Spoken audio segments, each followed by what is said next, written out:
येवल्यातील सभेतून मराठा आंदोलक मनोज जरांगे पाटील यांनी नाव न घेता छगन भुजबळांवर जोरदार टीका केली। यावेळेस त्यांनी मराठा आरक्षणाला विरोध करणाऱ्यांना पाडा असं आवाहन केलेलं आहे।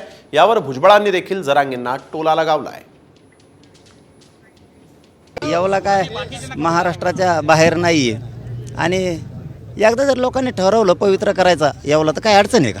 सगळ्या गोरगरिबांची दहशत जर त्यांच्यावरची उठवार असली तर काय हरकत काय? तुम्हाला ज्याला पाडायचं त्याला पाडा, तुम्हाला ज्याला निवडून आणायचं त्याला आणा। मराठा बंधन मुक्त केला आहे, पण मराठा आरक्षणाला विरोध करणारा आणि लेकरं मात्र डोळ्यासमोर ठेवा। आरक्षणासाठी त्याचं वाटोळं होऊ देऊ नका, ही मराठ्यांची जबाबदारी।